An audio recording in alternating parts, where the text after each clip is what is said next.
You're listening to the Zandbergen Report, where wealth strategies and investment wisdom collide with Bart Zandbergen, your distinguished host and certified financial planner. Welcome to the first episode of the Zandbergen Report, a showcase for wealth strategies and investment wisdom that's essential for our evolving world. Wow, guys, we did it, our first episode. I'm so excited.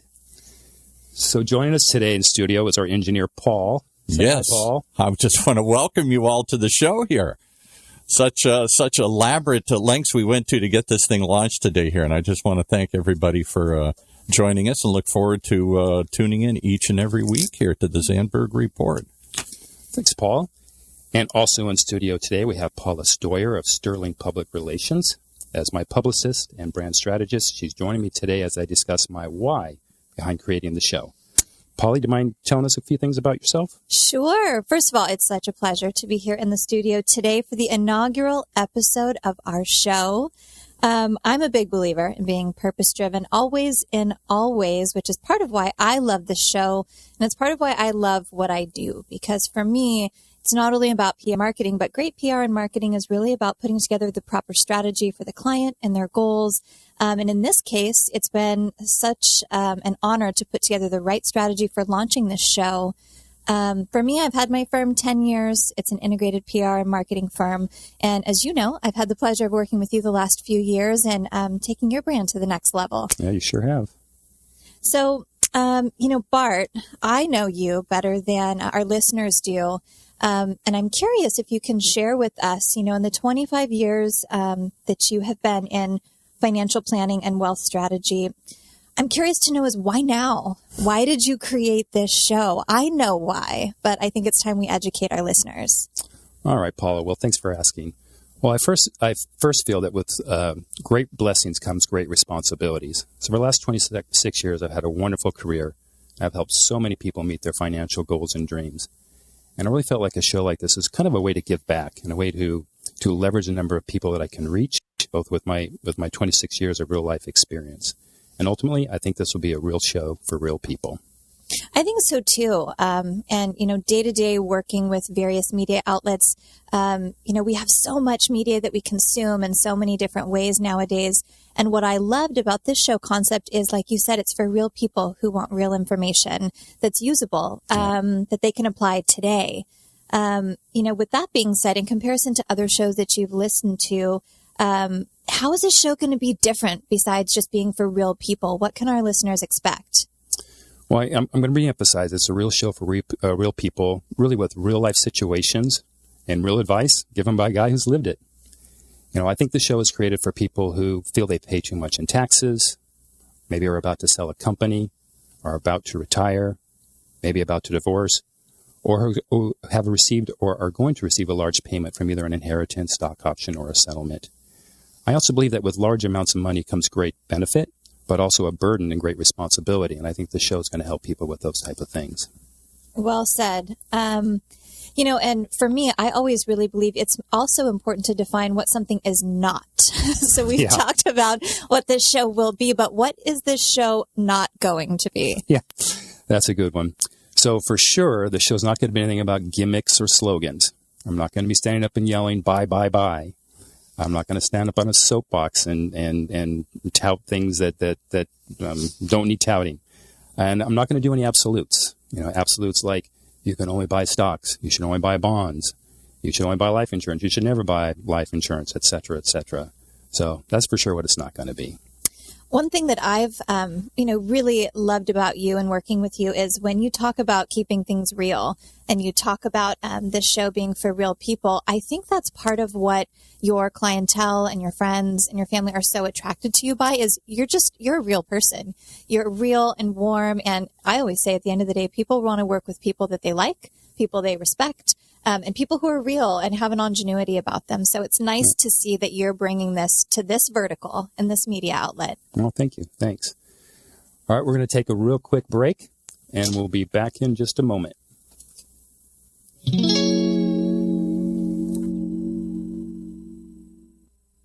Imagine Imagine what it would feel like to lose everything. Your job, your home, your family, your dignity. This has happened to thousands of the men, women, veterans, and young adults we serve at Working Wardrobes. What do we do to help? We provide career development services, life skills workshops, job skills training. We provide the perfect interview outfit, and we get clients placed in jobs. Call Working Wardrobes, 714-210-2460. Donate, volunteer, invest, hire. When it comes to pioneers in their respective industries, we all know the Apples, Starbucks, and Trader Joe's of the world. In the realm of recruiting, Decision Toolbox is the industry's best-kept secret. With 90% of their business from referrals and repeat customers. For over 20 years, Decision Toolbox's U.S.-based team of recruiters, sourcers, professional writers, quality personnel, and tech support has perfected a Six Sigma approach to talent management. No matter the size of the project, Decision Toolbox delivers incredible results. A cost per hire less than half of what contingency firms charge, with the winning candidate presented in an average of 14 days, all with a 12-month candidate warranty. With results like that, Decision Toolbox won't be a secret for long. Visit us at www.dtoolbox.com for more information. All right, back to wealth strategies and investment wisdom on Zandbergen Report. All right. So before the break, I made the comment that I firmly believe people work with people they like and people they respect. And as a tried and true publicist, I also love the story behind things, right? And so having worked alongside you for the last few years, I've gotten to know your personal story, how you got into this business. And I'd love for you to share your story with us. I think it's important. All right. Well, I didn't realize it then, but I actually grew up in a kind of a lower middle class, working class family. My dad was a long distance truck driver. He worked really hard. I didn't see him very much. But I knew he loved us just by how hard he worked. When he switched from long distance, he took on kind of more of a local route, but he was still gone all the time, 12 to 14 hours a day, often gone before I woke up and back right after we went to bed. But what I learned from my dad, was just a work ethic, and that's something I've carried with me my entire life. I also learned something about risk. So he had a friend, bought his own truck, had a fancy truck, nice cars, and seemingly a much nicer life than we had. So my dad, I don't know how he did it, somehow bought a truck. And unfortunately, within a couple of years, it failed miserably. He lost the truck, and it ended up being a disaster. So that was a life lesson also, and this was about risk. Sometimes with risk comes great reward, and sometimes with risk has great failure. So my mom, she was a homemaker, and she did whatever she could to make ends meet. And for her, she became basically a child care or a babysitter. So she raised 3 kids on her own, plus usually 2 or 3 other kids during that time. And as kids, we certainly didn't, we wanted things, or a lot of things we wanted, but we didn't need anything. So what I learned from my mom was the value of living below your means, and no matter how much money you make, to save. And that's an important lesson. And also the difference between need and want, which are completely different things. And I think to learn that at such an early age is huge, and just your outlook on life in general. Yeah. And that lesson became more apparent as my 16th birthday came around. Everybody wants to drive, right, and get their car. So my want was a Porsche. Of course. And what I needed was a Volkswagen Bug. I see.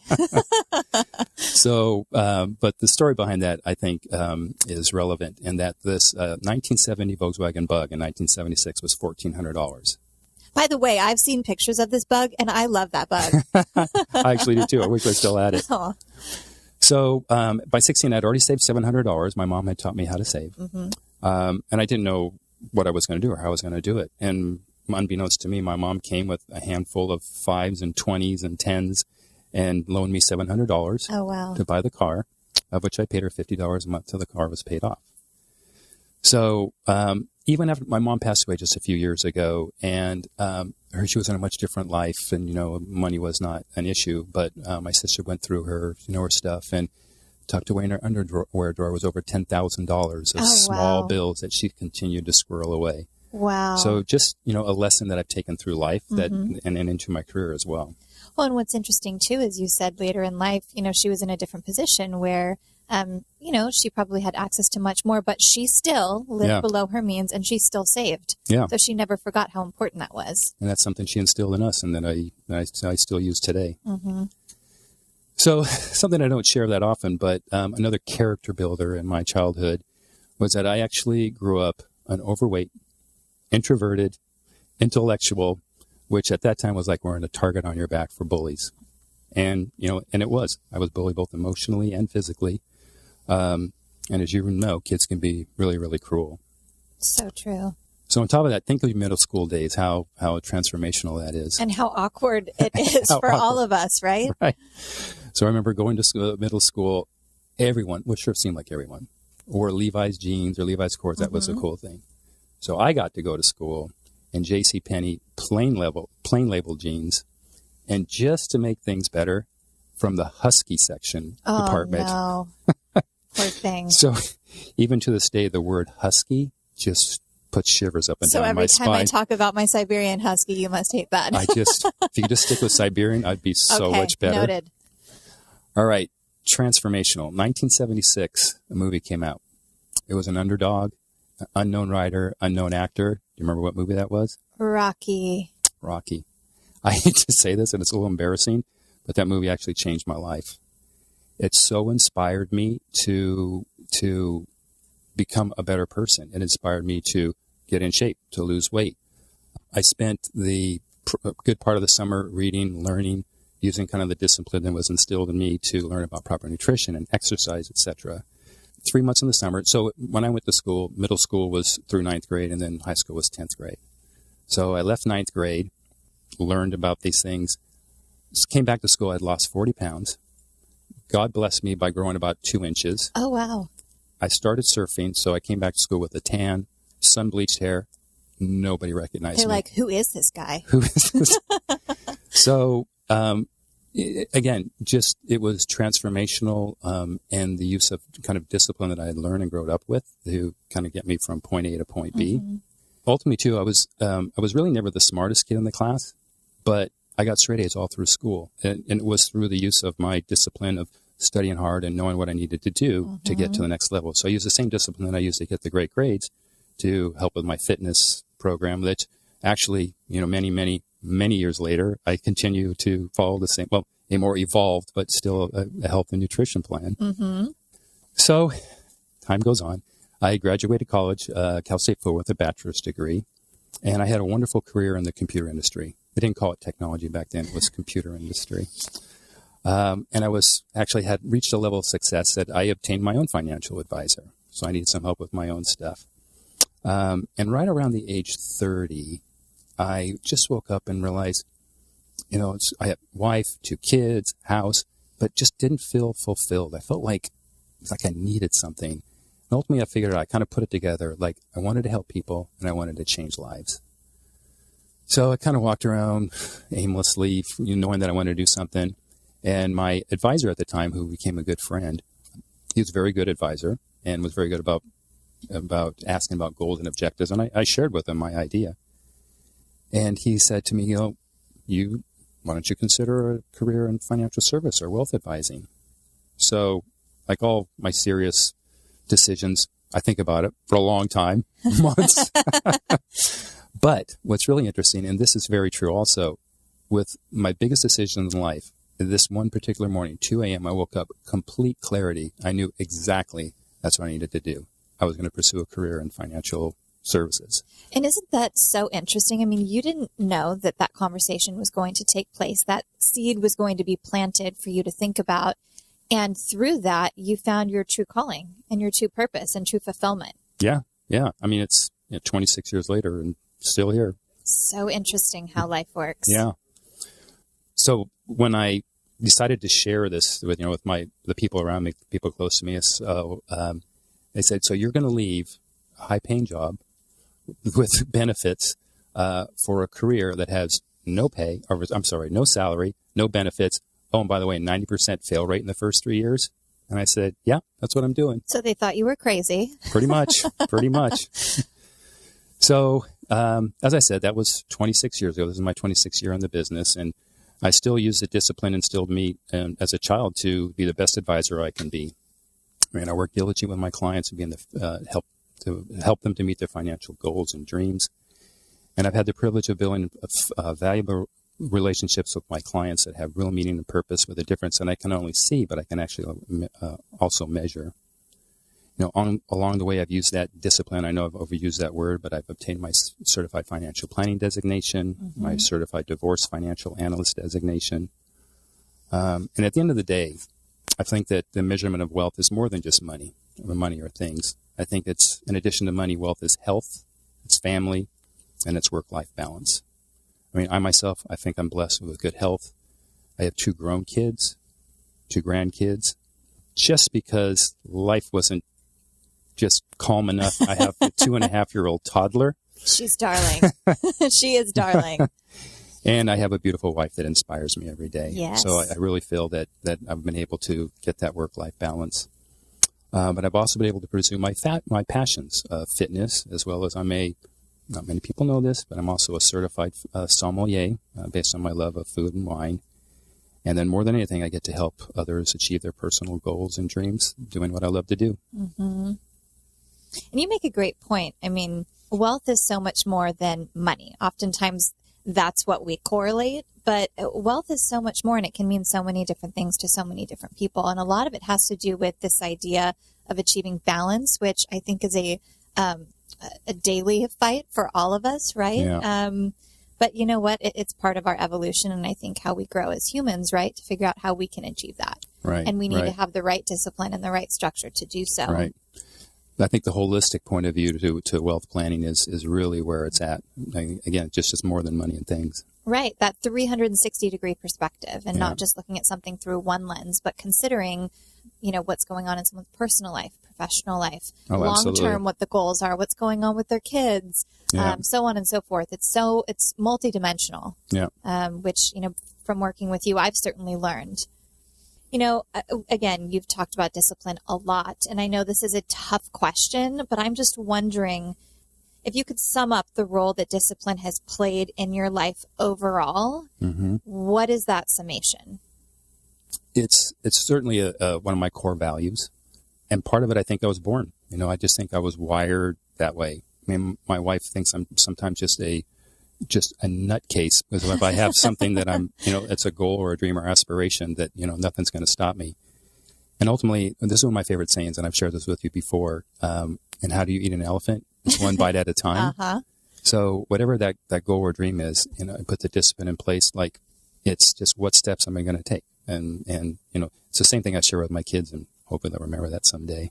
Well, and a lot of times people think something isn't achievable because they just can't wrap their minds around how to go about it. And I know the world of financial planning is so complex, so many regulations and things, and there's just a lot of information to digest. And so it's very helpful to have someone who is relatable and has a holistic view of working with an individual, all ages and walks of life, in order to break that down into digestible pieces. Yeah. I know for me it's a complex topic, and amen, it's not my industry, but I lean on professionals like you for that. I handle the other side of things.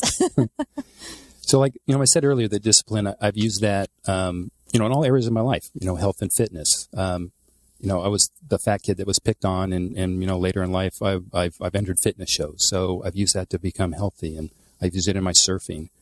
My passion for food and wine, I've used my discipline to become a certified sommelier, which I don't know exactly, but I think there's less than 5% of non-industry people obtain that designation.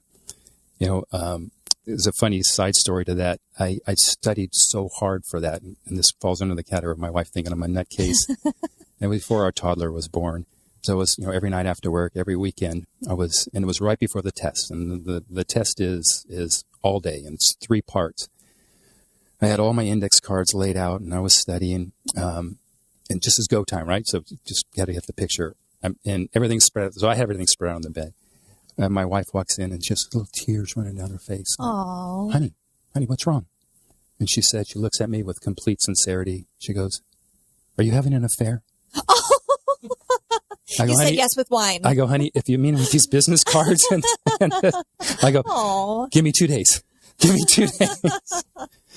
So anyway, perhaps I take it a bit too far, but besides that, I use discipline to be the best father and husband I can be, and of course, it's a driving force in my wealth management.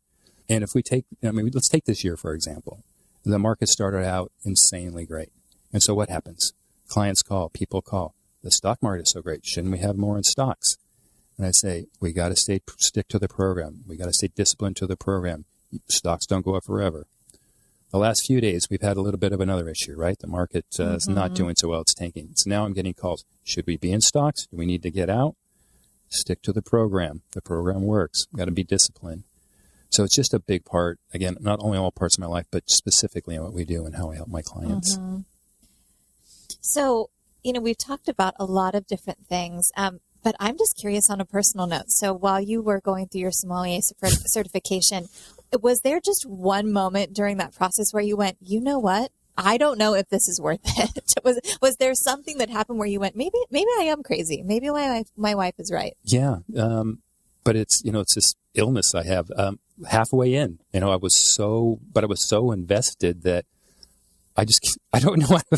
There was no turning back. I can't turn back. I have to keep going. I love that. And I'm around all these people who all day they work in the business. They're servers. They work in hospitality. They're in it all day, and I'm coming in my business suit. Here you are, round two. Yeah. But I love that. You talk about not giving up. You're halfway through. You're committed to the process, and in your role as an advisor, it's the same thing. Exactly. Regardless of market turmoil, you're still committed to the client and the process. Right. It may be tough, but we're going to work through it. Exactly right. Which I think is important. I would certainly, find great comfort in that. Yeah, right. So during this show, in future episodes, I know that you'll be asking a final thought question to guests that are in my position. Although you'll be you'll be hosting, you won't be co-hosting. And you'll be asking what their ultimate lesson learned is. And there's so many ways I know you could answer that, but I'm curious to know, what is your ultimate lesson learned? You just had to give me one. What is that? Yeah, that's a really good question. I'm going to go with there are no absolutes. Never say never, never say always. And I think that applies not only to finances, to investing, any type of investing, but I just think it applies to life in general. Well, it's been such a pleasure joining you here in the studio today. Thank you for having me. I loved wearing the co-host hat. And I hope that all of our guests have enjoyed getting to know you personally a little bit and a little bit about your brand. And I am so excited to see how this show unfolds. I know that it'll bring so much value to your audience. And again, I just appreciate the opportunity to be here today for the first show. Paula, thank you. I couldn't have done this without you. Appreciate your help. Paul, thank you. There is a tradition I have to make you both aware of, that whoever is the first guest gets to come back after the first year. So you've already booked yourself in for another gig here a year from today. Oh, boy. All okay. Right. We're in. I'm in. So, Paula, thank you for joining me in the studio today. And for those of you who would like to learn more about Paula's firm, Sterling Public Relations, make sure you visit sterlingpublicrelations.com. And it's hard to believe, but our first show has come to an end. Thank you so much, everyone who has tuned in, and we look forward to being back in the studio. Cheers. Tune in next week for the latest edition of the Zandbergen Report, Tuesdays at 2 p.m. Catch up on our recent shows by visiting www.bartzandbergen.com.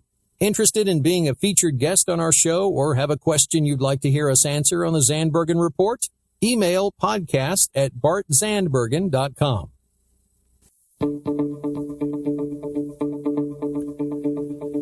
The Zandbergen Report is a production of OC Talk Radio and is provided for educational purposes only. The content of this program and the views of the guests should not be considered as recommendations by OC Talk Radio or investment advice from the host, Bart Zandbergen, or any other entity attached to this production. Investors should always consult qualified financial, investment, tax, or legal professionals prior to investing.